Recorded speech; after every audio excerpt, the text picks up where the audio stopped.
লতিফ এবং দুলাল ভূমিদস্যুদের বিরুদ্ধে আজকের এই সাংবাদিক সম্মেলনে উপস্থিত আমার প্রাণপ্রিয় দেশের আয়না এবং দেশের বিবেকের কণ্ঠস্বর সাংবাদিক ভাইরা এবং আমার পাশে যারা আছেন এই ভুক্তভোগী জমি যারা স্বর্ণ ছাড়া মানুষের কান্নার ডাকে আজকের এই ভূমিদস্যুদের বিরুদ্ধে আমি আব্দুল মালিক ভূমিদস্যুদের বিরুদ্ধে সাংবাদিক সম্মেলনে আমি আমাদের বক্তব্য তুলে ধরছি। সম্মানিত সাংবাদিক ভাইরা, আজকে ভূমিদস্যুদের বিরুদ্ধে সাংবাদিক সম্মেলন। এই ভূমিদস্যু 1 নম্বর আব্দুল লতিফ, নজরুল ইসলাম গবরা, আব্দুর রাজ্জাক দুলাল, দিলীপ, জহুরুল বারী, মণি, নুহু সেনাবাহিনী কর্মকর্তা, লুৎফর রহমান মদতদাতা আমেরিকা প্রবাসী, ফরিদ সরকার গাঁজা ব্যবসায়ী ও গাঁজা সেবনকারী, 10 নম্বর হচ্ছে গোলদার হোসেন, 11 নম্বর ফিরোজ সরকার এবং সজীব সরকার, তাছাড়াও রয়েছে আসমা বেগম। এরা হলো এদের সাথে বিভিন্ন গাঁজা সেবন করে এবং দেশের সন্ত্রাসীমূলক কার্যকলাপের সাথে এরা সরাসরি জড়িত। এরা হলো লাঠিয়াল বাহিনী ছাড়াও বিভিন্ন খারাপ কাজ করে থাকে। মিথ্যা মামলা করেছে নজরুল ইসলাম আমাদের বিরুদ্ধে। এরা কতকগুলি যে সমস্ত মিথ্যা মামলা করেছে সেই মামলার কথা বলতেছি। 1 নম্বর মিথ্যা মামলা দিয়েছে নজরুল ইসলাম বাদী হয়ে, আর দিলীপ মামলা করেছে একটি, দুলাল মামলা করেছে একটি। এছাড়াও র্যাব, সেনাবাহিনী, থানা, এসপি, এসিল্যান্ড, ইউনো সব জায়গায় অভিযোগ করেছে। আমরা হাজির হয়ে জবাব দিয়েছি ও সঠিক কাগজপত্র পেশ করেছি। তারা জমির কোনো বৈধ কাগজপত্র পেশ করতে পারে নাই। আপনাদের কাছে একটু খোলাসা করে বলতে চাচ্ছি, আমি নিজে যে সমস্ত প্রশাসনের নাম বললাম প্রত্যেকটা সেনা বা ক্যাম্পেই এবং প্রশাসনের সামনে উপস্থিত হতে পেরেছি এবং আমরা সুষ্ঠু কাগজ তাদের কাছে আমাদের যে পৈতৃক এবং সম্পত্তি আছে এই সমস্ত কাগজ তাদের কাছে আমি তুলে ধরেছি এবং সেই কাগজপত্র তারা দেখার পরে তারা শেষ পর্যায়ে আমাদেরকে ধন্যবাদ দিয়েছে এবং বলেছে আপনারা জমি পাবেন, আপনারা হতাশা হবেন না, আপনারা মামলা করেছেন মামলার সাথে লড়ে যান, এ কথাটা ওনারা বলেছেন। এছাড়াও আমি আরও কথা বলতে চাচ্ছি, এই পরিবারের এই সমস্ত ব্যক্তিরা সব কর্ম যত রকম অপকর্ম আছে সেই অপকর্মের সাথে লিপ্ত আছে। আমি তার ধারাবাহিক অল্প কিছু আমি তুলে ধরছি। 1 নম্বর হচ্ছে এই ভূমিদস্যু পরিবারের নজিরবিহীন অপকর্ম গোরস্থানের জমি সংক্রান্ত বিষয় আব্দুল লতিফ। এই আব্দুল লতিফ একজন সন্ত্রাসী। এই আওয়ামী লীগ আমলে সে মানুষের কাছে চাঁদা নিয়েছে, সন্ত্রাসী করেছে এবং মানুষকে জিম্মি করে সে বহু টাকা পয়সা নিয়েছে। এমনকি সে গোরস্থানের জমি পর্যন্ত সে আত্মসাৎ করেছে এবং এই জমিটা একজনের কাছে জোর দখল করে নিয়ে ক্রয় করে ওই জমিটা আবার গোরস্থানের কাছে বিক্রি করেছে, অথচ এই জমি আজ পর্যন্ত গোরস্থান দখল নিতে পারতেছে না, শুধু এই লতিফ সন্ত্রাসী ভূমিদস্যুর কারণে। 2 নম্বর হচ্ছে আসমতের জমি সংক্রান্ত বিষয়। আরেকটা বিষয় হলো আমি যেটা বলতে চাই, আমরা ছাড়াও আমার প্রতিবেশী তার জমিগুলা এই সমস্ত ব্যক্তিরা আত্মসাৎ করে এবং তারা কিছু জায়গা তারা আত্মসাৎ করতে না পারার কারণে তারা নিজেরাই ওই ব্যক্তিদেরকে বাড়ি তুলে দিয়েছে। আপনার রাস্তার সামনে এটা যাওয়ার সময় দেখতে পারবেন ইনশাল্লাহ। 3 নম্বর হচ্ছে মোহাম্মদ আলী সরকারের জমি আত্মসাৎ। আমরা যে কথাটা বলতে চাচ্ছি যে এই জমির 5টা মালিক, এই 5টা মালিকের মধ্যে একজন হচ্ছে মোহাম্মদ আলী সরকার। তার জমিগুলো তারা আত্মসাৎ করে খাচ্ছে এবং তাদের আমাদের এই ওয়ারিশ তারা হিসাব দিচ্ছে না, তারা বিভিন্নভাবে পায়তারা করছে। আর বিশেষ করে আপনাদের কাছে আরেকটা জানাতে চাচ্ছি, গতকালকে যে লতিফ দস্যু এবং ভূমিদস্যু এবং আব্দুর রাজ্জাক দুলাল ভূমিদস্যু যে সাংবাদিক সম্মেলন করেছে, আসলে কিন্তু এরা আমাদের ওয়ারিশ না। এরা ক্রয় সূত্রে মালিক হয়েছে, অবৈধ সম্পদ ক্রয় করার ফলে তারা জমির মালিক হয়েছে, আসলে প্রকৃতপক্ষে এরা জমির মালিক নয়। আচ্ছা, তারপরে আছে পরিজান বিবি জমি আত্মসাৎ। পরিজান বিবি এই জমিরই মালিক, অথচ আজও পর্যন্ত তাকে জমি বুঝ না দিয়ে তারা জমিগুলো আত্মসাৎ করে খাচ্ছে এবং বিভিন্ন জায়গায় ভুল ভ্রান্তিভাবে বিক্রি করে দিয়েছে। 4 নম্বর হচ্ছে নবির উদ্দিন সরকার জমি আত্মসাৎ। এই জমিরই মালিক আরেকজন, অথচ এই সমস্ত জমিগুলো তাকে না দিয়ে তার জমিগুলো আত্মসাৎ করে তারা রেখেছে। শফিউল উদ্দিনের কাছে জমি বিক্রি করে রেজিস্ট্রি করে এখনো দেয় নাই। এই ভূমিদস্যু যেমন গবরার কথা বলেছি, এই গবরা হলো তা মানে সে জমি বিক্রি করেছে, অথচ আজ পর্যন্ত শফিউল উদ্দিনের কাছে জমি বিক্রি করেছে, অথচ তাদেরকে রেজিস্ট্রি করে দেয় না, এইভাবে পায়তারা করে তাদের ঘোরা নিয়ে যাচ্ছে। আর জমি লোভে ডাক্তার মাহফিলে নিজের নাম পরিবর্তন করে বাহারুদ্দিনকে পিতা বানিয়ে জমি আত্মসাৎ করে। আরেকটা মজার ব্যাপার হলো, এই যে ডাক্তার মাহফিল, সে এদেশেরই মানুষ না। এই বাহারুদ্দিনের সরকারের বাড়িতে সে লজিং থেকে পড়াশোনা করার জন্য আসছিল, এবং এখান থেকে তার বাপের নাম হচ্ছে মানিকুল্লাহ সরকার। তার বিয়া শাদী, তারপরে অন্যান্য জমিতে রেজিস্ট্রি যে সমস্ত জমি ক্রয় করেছে, সমস্ত জমিতে তার বাপের নাম হলো, পিতার নাম হলো মানিকুল্লাহ। কিন্তু এই জমি আত্মসাৎ করার পরিপ্রেক্ষিতে এখানে নাম দিয়েছে, তার পিতার নাম দিয়েছে বাহারুদ্দিন সরকার। আসলে মানুষের পিতা একটাই থাকে, কিন্তু আমার জীবনে আমি কোনোদিন দেখি নাই যে মানুষ অর্থের লোভে জমি আত্মসাৎ করার উদ্দেশ্যে নিজের পিতাকে বাদ দিয়ে অন্য একজনকে পিতা বানিয়ে জমি আত্মসাৎ করে। এটা আপনাদের বিবেচ্যের বিষয় রেখে দিলাম। আসল পিতার নাম মানিকুল্লাহ, যেটা আমি বললাম, তার বাড়ি জুনাইল কচুগাড়ি। মতিউর রহমানের পিতা মতিউর রহমান, যেটা যে দুলাল এবং লতিফ ভূমিদস্যু, এরা যাকে পিতা বলে দাবি করে, আসলে এই মতি কিন্তু এই জমির প্রকৃত মালিক নয়। এখন গোপনে কিছু কথা পূর্বের সূত্রে ফিরে যেতে হয় যে এই মতিউরের বাড়িটা হলো আপনার এই বাগাতিপাড়া ইউনিয়নে কলাবাড়িয়া গ্রামে। এখন এই ব্যক্তি মানে পিতা যে মতিউর রহমানটা ছিল পরিজানের, আরেকটা ভাই ছিল মতিউর রহমান, এরা দুই ভাই বোন ছিল বাহারুদ্দিন সরকার। কিন্তু ওই মতিউর রহমান সরকার মারা যাওয়ার পরে এই মতি তার এই মানে বাহারুদ্দিনের বাড়িতে কাজ করতো ওর মা, তার ফলে তার হাত ধরে এই বাড়িতে আসি প্রতিষ্ঠিত হয়ে এই জমিগুলো আত্মসাৎ করেছে। কিন্তু আসলে এর প্রকৃত নাম মতি, কিন্তু এরা মতিউর রহমান ভাবে মানুষের কাছে প্রকাশ করে। আসলে মতিউর রহমান যে ব্যক্তি ছিল সে মারা গেছে, এটাই হলো মতিউর রহমানের আসল পরিচয়। আচ্ছা, যেটা আমি বললাম পরিজন বিবি ভাই বোন আর মতিউর রহমান। আচ্ছা, এখন আমি যেটা বলতে চাচ্ছি, এদের চারিত্রিক এত জঘন্য, যেমন গবরা নাম বলেছি, আমাদের এই গ্রামে কাইমকুলা গ্রামে আমজাদ আলী নামে, সে আমজাদ আলী মোল্লা, তার একটা স্ত্রী ছিল। ওই স্ত্রীকে সে অবৈধভাবে ছাত্র জীবন থেকে তার সাথে মিলামেশা করার ফলে ওই মানে সে জীবিত থাকা অবস্থায় তার স্ত্রীকে সে বিবাহ শাদী করে। সেই শোকে সংতপ্ত হয়ে মানে সহ্য করতে না পেরে সেই আমজাদ আলী মোল্লা কিন্তু মারা গিয়েছেন। আরেকটা যেমন বলতেছি যে মানে আরেকজন আছে, যেটা হলো আপনার এই যে দিলীপের বাপ, যেটা হলো আপনার ডাক্তার মাহফিল।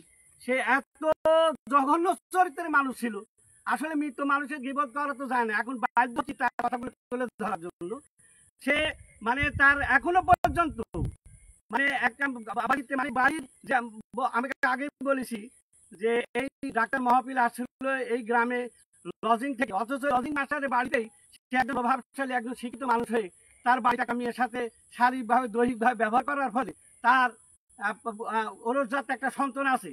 আপনার আজও দেখতে যদি চান, ওই মেয়েকে আজও পর্যন্ত সে বেঁচে আছে, তাকে ওয়াস হিসাবে সে শিক্ষিত জানে, তার কন্যা হিসাবে শিক্ষিত জানি, সেইভাবে কাজ করে দুনিয়া থেকে বিদায় নিয়েছে।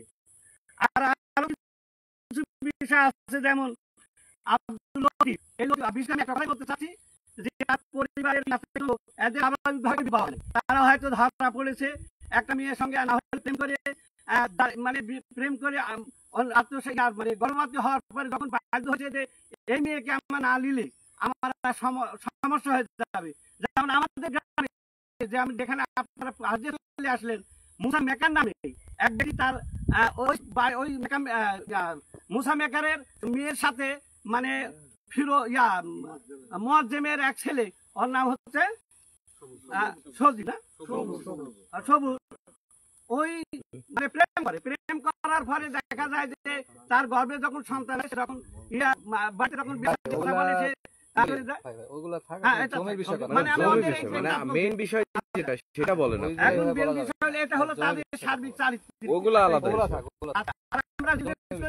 রাজনীতি কোনোভাবে আমরা প্রভাব খাটাতে চাচ্ছি না।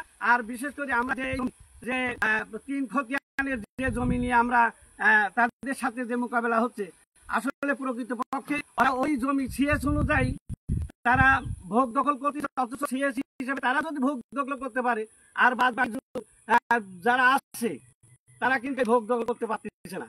এবং যার পরিপ্রেক্ষিতে জমি সংক্রান্ত বিষয়ে কোর্টে কেস চলমান আছে, 12টা কেস আছে। আর এরা আমাদের প্রতি এমন একটা নির্যাতন করতেছে যে বিভিন্ন জায়গায় আমাদেরকে পুলিশ দিয়ে বিভিন্ন হয়রানি করছে। তাছাড়াও আমাদের কেস আমাদের মিথ্যা কেস, এমনকি ছিনতাই পর্যন্ত কেস আমাদের নামে দেওয়া হয়েছে। এই কেসগুলা কোর্টের ঝোল অবস্থা আছে। আমরা প্রতিনিয়ত হাজির দিচ্ছি এবং আগামীকালকে একটা কেস যা মানে কেস, আপনারা কি জানেন যে পুকুরের মধ্যে বেগুনের গাছ হয়? এই বেগুনের গাছ নাটে আমাদের নাম কেস হয়েছে। এই কেসটা আগামীকালকে আমাদের হাজিরার দিন আছে। গতকালকে যে আমরা জামিনটা নিয়ে আসলাম, এই আবার আম বাগানকে কেন্দ্র করে, এই আম বাগানে আপনারা ভালো করে পর্যবেক্ষণ করে দেখেন যে আমের এই একটা আমের পাতা এবং একটা আম পড়েছে কিনা। অথচ তারাই নিজেদের আম পাড়তে আসার আগে আমাদেরকে মানে অভিযোগ দেওয়া হয় আমরা পারি না। পুলিশ কর্মকর্তা দেখে গেছে। তারপরে দিদি মানে এরা আম পাড়তে আসে ওই দিন সকালবেলা আমরা শান্তশিষ্ট ভাবে। এই বাগানটা সিএস অন্তর্ভুক্ত যেটা জমি, এটা এখন আমরা দখলে নিচ্ছি আজ প্রায় 2 বছর হলো। আমাদের মধ্যে চলতেছে যে আবাদ ফসল আছে যেগুলো দেখছিলাম আমাদের। আর এই গাছটা মূলত তাই লাগাইছিল, কিন্তু এখন ওরা আমাদের সাথে যদি ভালোভাবে না করে আমরা পারি, আমরা একটাও পারি নাই। অথচ আমের অভিযোগ আমাদের বিরুদ্ধে দেয়। তারপরে ওখানে এসআই আমিনুল, যেটা আমিনুল এসআইয়ের মাধ্যমে তদন্ত হয়, উনি দেখে গেছে বাগান আমার নাই। বিস্তারিত আসলে মাথায় থাকবে না। আপনি যেটা বলেন যে আপনাদের এখানে কতটুকু দণ্ড, এক জমি যে আপনারা কিসের ভিত্তিতে আপনারা দাবি করছেন আপনাদের, 3 নম্বর হলো এখন সেদিন যে আপনাদের একজন নিয়ে গেছিল, কাকে নিয়ে গেছেন জানি না, তো গিয়েছে এটা কি নিয়ে গেছিল এবং সেটা মামলা হচ্ছে কিনা, জামিনে আসছে না কাগজপত্র দিয়ে আসছে, 3টা পয়েন্ট আপনি বলুন। জমিনের দ্বন্দ্ব, তাদের সাথে দ্বন্দ্ব, জমিটা আপনাদের যে দাবি করছেন কেন আপনাদের, কি কি ভিত্তি, কোন কাগজের ভিত্তিতে আপনাদের, এটা বলবেন। সেদিন কি ঘটছিল এই কথা বলুন, এর বাইরে কোনো কথা। আমাদের এই জমিটা সিএস বলে আমরা দাবি করছি। আমি এক এক বলতেছি। জমি সিএস বলে আমরা জমির দাবিদার, সিএস বলে। এই জমিটা আছে 3টা খতিয়ানি। এক খতিয়ানি আছে 3 একর 50, এক খতিয়ানি আছে 6 একর 55, একটা হলো 4 একর 50, হ্যাঁ 95। এই 3টা খতিয়ানি আমাদের জমি আছে। এই জমি আমরা সিএস বলে আমরা দাবি করতেছি এবং কেস চলমান আছে। আচ্ছা, 2 নাম্বার হলো এখন পরিস্থিতি যেটা নিয়ে মানে আমাদের সামনে এখন দ্বন্দ্ব, সেটা হলো এই আমপাড়াকে কেন্দ্র করে। আমপাড়া যেহেতু আপনার আগে বলছি যে আমের জন্য তারা অভিযোগ দেয়, অভিযোগ দেওয়ার ফলে ওরা বলে যে আম পাইয়ে গেছি। তারপরে তদন্ত হয়ে দেখে আম ঠিকই আছে, এখনো পর্যন্ত দেখেন ঠিকই আছে। এখন যে পরশু দিন, গত শুক্রবারে হঠাৎ করে যেদিন মানে আম পাড়তে আমরা ভালোভাবে বিদায় করে দেওয়ার পরে দুপুরের দিকে আর সেনাবাহিনী ঢুকার পরে আমাদের বাড়িতে তখন আসলে আমার বাড়িতে ছিলাম না, রাস্তার মধ্যে থেকে আমার এই ভাইটা এই যে তার সামনে আমি হচ্ছে আব্দুল খালেক, পিতা মৃত আব্দুল সুবহান সর্দার। তো উনি আহমদপুর বাজার থেকে আসতেছিল যতটুকু আমি জানি। এখন ওনার সাথে কি হয়েছে ওটাকে পরে জেনে নিন। তো রাস্তার মধ্যে ভ্যানে চলে আসতেছিল, ভ্যান থেকে ওকে উঠায় নিয়ে নেয়। তারপরে আম বাগানে আসে, আম বাগানে আসার পর আম দেখছি একই অবস্থা। পরে আমি শুনেছি যে ওই সেনাবাহিনী নাকি বলেছে। আমরা তো আসলে ধূম্রজালের মধ্যে বলেছি, কে সত্য কে মিথ্যা। আম তো বাগানে দেখে আসলাম, কেন এদেরকে ধরা হলো? নিয়ে যাওয়ার পরে পুলিশ কাস্টডি অর্থাৎ থানা হাজতে রাখে। আমরা রাতে দেখাশোনা করলাম। পরের দিন শনিবার আমাদের সাথে কথা হলো যে যেহেতু মিলিটারি আর্মিতে আমাদের থানাতে জিম্মা দিয়ে গেছে, এটাকে আমরা ছাড়তে পারি না এবং আগামীকাল শনিবার আপনাদের কোর্টে গিয়ে নিয়ে যাবো।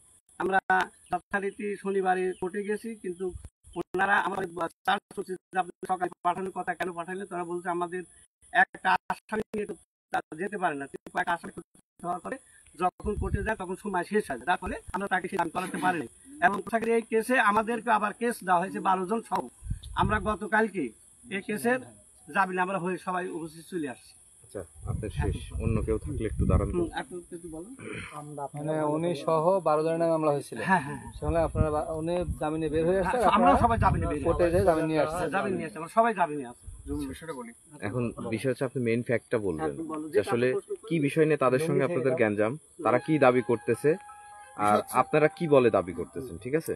বিষয় হচ্ছে আমরা সিএস রেকর্ডের উপর যার মূলে আমরা জমি দাবি করছি। আমাদের জমির অংশীদার হচ্ছে, এটা জমি হচ্ছে 6 একর 55 খতিয়ানের, আপনি 139 খতিয়ান সিএস, জমির পরিমাণ হচ্ছে 6 একর 55। সিএস মতে জমির হচ্ছে মালিক হচ্ছে মতিউর রহমান সরকার, পিতা বাহারুদ্দিন সরকার, নবিরুদ্দিন সরকার, পিতা এরাদ আলী সরকার, মোহাম্মদ আলী সরকার, পিতা গয়সুদ্দিন সরকার, পরিজান বিবি, পিতা বাহারুদ্দিন সরকার। মোটে 4 জন অংশীদার। এই অংশীদারদের মধ্যে হচ্ছে আপনার মতিউর রহমান একাই, আর এই 3 জন ভাগী শরীককে বাদ দিয়ে এই একাই ভোগ দখল করে আসছে এ যাবৎ পর্যন্ত। এদের পরে আমরা জানতে পারি যে এই কাগজ সিএস বলে আমরাও মালিক, কিন্তু ওনারা এই যাবৎ পর্যন্ত ভোগ দখল করে আসছে আপনার 19.5 বিঘা জমি। ওরা আমরা ওদের বলি যে আপনারা এই জমিগুলা কি বলে খাচ্ছেন, আপনাদের কোনো দলিল আছে না কোনো ইয়ে আছে? বলে আমরা রেকর্ড বলে খাচ্ছি। রেকর্ডের পরে আমরা সিএস রেকর্ডে আমাদের নাম আছে, তখন আমরা করি কি তাদের কোর্টে মামলা করি এবং জমি দখলে নিই। দখলে নেওয়ার পর আমরা বিভিন্নভাবে সেনাবাহিনী, police, RAB office, DC office, AC land office, SP office সব জায়গায় আমরা বিভিন্নভাবে হয়রানি করে এবং গরিব দুঃখী মানুষের হয়রানি করে। পরে আমরা সব জায়গাতেই কাগজপত্র নিয়ে যাই। পরে ওখানে গিয়ে আমাদের সব জায়গায় আমরা সফলে আসি। ওনারা বলে আমরা জমি পাবো। তখন এসে আমরা বলি যে আমরা জমি পাবো, যেহেতু আমাদের জমি ছাড়িয়ে দেন। ওনারা বলে অনেক ক্ষমতার প্রভাবে তারা আওয়ামী লীগের বিগত দিনে সন্ত্রাসী ছিল এবং এখনো সন্ত্রাসীগিরি করতেছে এবং ক্ষমতার অপব্যবহার করতেছে। করার কারণে আমাদের বিভিন্নভাবে ভয় দিতেছে এবং বিভিন্ন সময় বলতেছে সেনাবাহিনী দিয়ে ধরা দিব, না হলে 5 লক্ষ টাকা চাঁদা চাচ্ছে। চাঁদা চাওয়ার কারণে আমাদের সেদিন এক মুরব্বী বলেছে যে টাকা 5 লক্ষ দিতে হবে, না হলে তোদের সেনাবাহিনী ধরা দিব। উনি বলে আমি গরিব মানুষ কোথা থেকে দিব, ও টাকা দিতে না চাওয়ার কারণে তার মধ্যে সেনাবাহিনী ধরা যায়। আব্দুর রাজ্জাক এবং লতিফ সরকার, যা হচ্ছে আওয়ামী লীগের হচ্ছে কুখ্যাত সন্ত্রাসী এবং সন্ত্রাসীরা, এদের নাম করে নেয় এসে রেকর্ডে। এসে রেকর্ডে হচ্ছে তার নাম করেন হচ্ছে মতিউর রহমান সরকার, নুরুল হোসেন সরকার, পিতা বাহারুদ্দিন সরকার, বাহারুদ্দিন সরকার, মোহাম্মদ আলী সরকার, পিতা গয়সুদ্দিন সরকার। কিন্তু এদের মধ্যে আপনি পরিধান বিবি, নবিরুদ্দিন সরকার কারোর নাম উল্লেখ হয় না। এখানে প্লাস মধ্যে থেকে বাহারুদ্দিন সরকারের নাম পিতা হিসেবে আছে এবং এককভাবে তার নামও উল্লেখ রয়েছে। এবং আরএস রেকর্ডে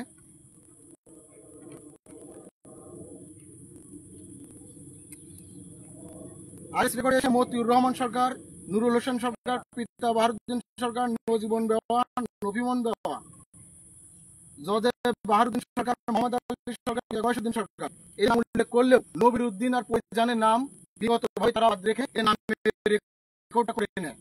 এই খতিয়ানের জমি আমাদের একটু কবুল দেয় নাই এবং আমরা ক্লাস চালে আমাদের অনেক সময় রাজনৈতিক প্রভাব খাটায় এবং প্রশাসনের ভয় ভীতি। উনার ভাই একজন এস এম লুৎফুজ্জামান আমেরিকায় প্রবাসী, উনি বিভিন্নভাবে ভয় ভীতি দেখায়, ফোনে হুমকি ধামকি দেয় এবং সেনাবাহিনীর কাছে ফোন দেওয়া, আবার আপনার ডিসি এসপি ওনার পকেটে থাকে, উনি এটাও উল্লেখ করে যে আমার পুলিশ পকেট রাখি।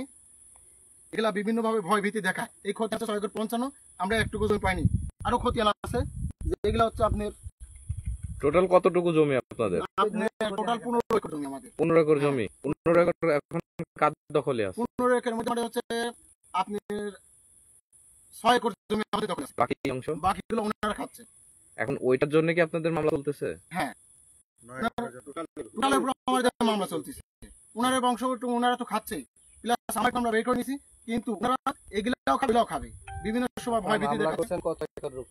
আমরা মামলা করেছি আপনার 45 একর 15 একর জমি পড়ে 12 মামলা করছি। নাম আছে 6 একর আমরা করতেছি আপনার 23 সাল থেকে। হ্যাঁ, 23 সাল থেকে। আপনাদের দাবি কি আপনারা ওয়ারিশ সূত্রে 6 একর পাবেন? আমরা আমাদের কাছে 15 একর জমির মধ্যে আমাদের কাছে একটা ভাগই, মানে 5-4টা ভাগই সমান অংশে ভাগ পাবো আমরা, প্লাস ওনাদের অংশ থাকবে আর আমাদের অংশ আমরা নিয়ে নিব। চাচ্ছি যে সমান অংশ থেকে বাটরা হয় বের হয়। এই প্লাস আমরা 6 একর জমি দখল করেছি আর বাদ বেগুলো ওরা খাচ্ছে। এই 15 একরের মধ্যে ওরা কোনো পাবে না? ওনারা পাবে, ওনারা বিক্রি করে ফেলেছে, বেশিরভাগ বিক্রি করছে ওরা। ওদের জমি এটাও 15 একরের মধ্যে আপনারা আছেন। হ্যাঁ, আমাদের আছে। আর 9 একর যে থাকলো এটা কি ওনারা খাচ্ছে, ওনাদের মধ্যে আমরা পাবো। ওর মধ্যে আপনারা আরো কিছু পাবো, কিন্তু এগুলা ওনারা আমাদের দিচ্ছে না। আমরা এগুলা নিয়ে আসছি, কিন্তু এগুলা সময়কালে ওনারা এগুলাও এত ইয়ে করতেছে। এই 6 একর তারা দখল করতে হ্যাঁ দখল চেষ্টা করছে বিভিন্ন সব ভয় ভীতি দেখাচ্ছে এবং প্রশাসনকে বিভিন্ন আপনারা কি দাবি করছেন? আমরা মানুষগুলা নিয়ে আসছে আমাদের জমিগুলা আপনারা একটু সঠিকভাবে বিবেচনা করুন। উপর থেকে প্রশাসনের মাধ্যমে বিভিন্ন ডিসি সাহেব, এসপি সাহেব, ওসি সাহেব, আমরা তাদের বিভাগীয় প্রধানদের মাধ্যমে আমাদের জমিগুলা তদন্তের মাধ্যমে আমাদের জমিগুলা ফিরাই দিই, সুষ্ঠু নির্দিষ্টভাবে সমৃদ্ধভাবে ফিরাই দিই। আমরা চাচ্ছি আপনারা কি নিরাপত্তাহীনতায় ভুগছেন না? হ্যাঁ, আমরা নিরাপত্তাহীনতায় ভুগতেছি। লুৎফর জামান হচ্ছে আমেরিকার প্রবাসী, উনি বিভিন্নভাবে হয়রানি করাচ্ছে আমাদের।